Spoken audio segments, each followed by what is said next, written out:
We know about that big debate in Philippine history. Did Magellan discover the Philippines? At the heart of the controversy lies not just a matter of historical accuracy, but a deeper issue of national identity, colonial legacy, and how we choose to frame our past.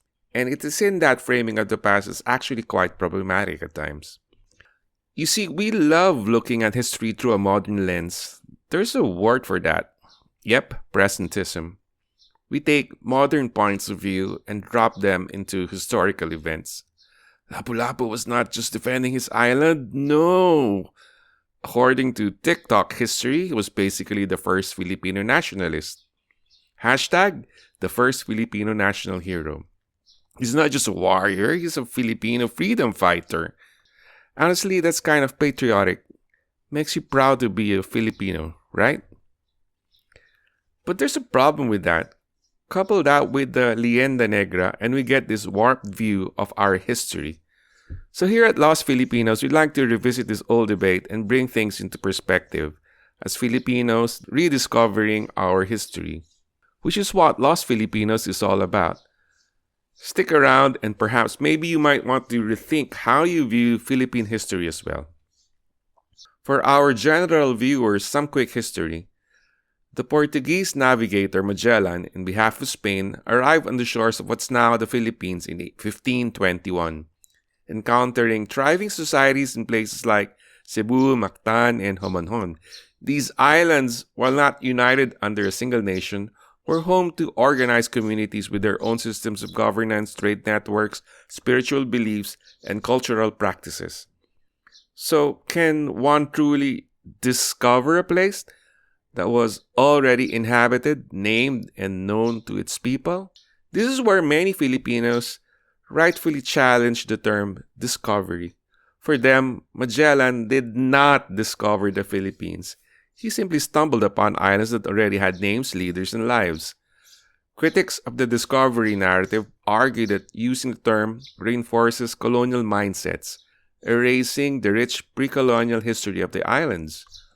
On the other hand, some still defend the phrase, noting it within the context of European exploration, where discovery referred to being mapped and recorded by the West, not the claim of finding something unknown to humanity.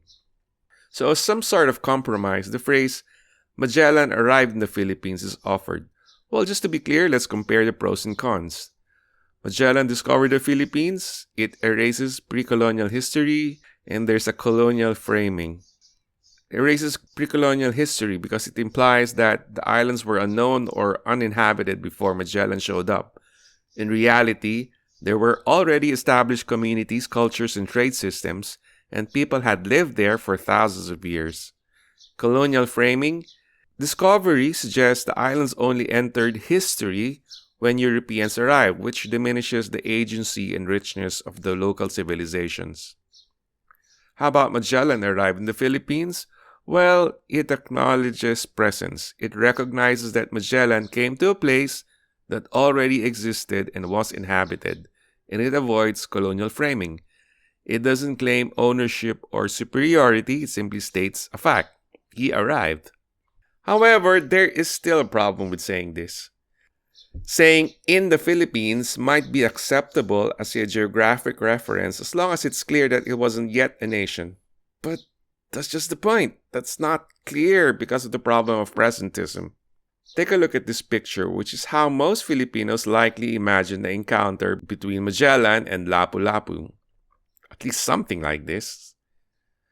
And the bigger problem is that because of the Leyenda Negra, there's this characterization that everything that happened in the Philippines during the Spanish time was negative. There's this almost psychological aversion to discussing anything that Spain did, therefore. Except perhaps to highlight Filipino heroism and nationalism, a product of the Leyenda Negra for sure. Spain bad, native good. Magellan bad, Lapu-Lapu good. So we prefer talking about Magellan only in the context of the Lapu-Lapu story.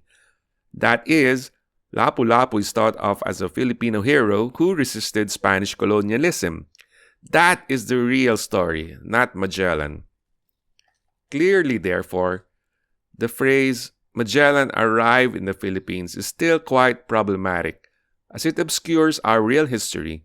In the minds of Filipinos today, it is a form of historical presentism that presumes there was some kind of proto-Philippines before the arrival of Spain, populated by proto-Filipinos akin to the Philippines and Filipinos now.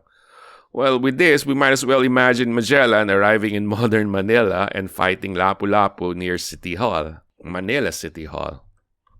Clearly, none of that is really true, and the debate just obscured our real history. Technically, it should be Magellan arrived in the islands that would eventually be the Philippines. This was because the Philippines as a juridical entity did not exist at that point when Magellan arrived. So, no Philippines, no Filipinos. Nor was there any juridical entity that was replaced when the Philippines was eventually formed afterwards. By extension, therefore, there were really no Filipinos yet at that point, only different Austronesian groups speaking different Austronesian languages and having no sense of unity across the whole archipelago. This begs the question then, who started the Philippines or the idea of it? Who put together the islands into one juridical entity despite the fact that there was nothing in common across the whole area and there was no proto-Philippines before these occupiers arrived? The answer is very clear. It was Spain. So, no, Spain did not discover the Philippines, nor did it just arrive in the Philippines. That's not even close enough.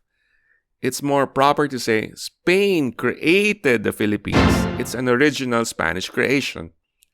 This means that by its very nature, the Philippines and therefore Filipinos are Hispanic by this simple origin story. Note that even for the West Philippine Sea disputes, the Philippines uses a Spanish map of the period to show how early Filipino territory looked like, and it's not just any other map. Why? Because there was no Philippines before Spain. The Philippines is an original Spanish creation. There's another form of presentism that needs to be corrected. Nowadays, Filipinos don't hear or see Spanish being spoken except by the economic elite, leading them to believe that Spanish was never spoken in the Philippines at all. That's also not true, but that's another story we'll take up soon in a future video. So again, did Spain discover the Philippines? Obviously not. We don't agree with that. Spain created the Philippines. It's an original Hispanic creation as a juridical entity.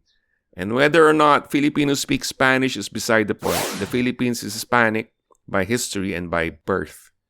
If you like this video, please like and subscribe to continue supporting our channel. That's all that we have for now. Vivan los Filipinos!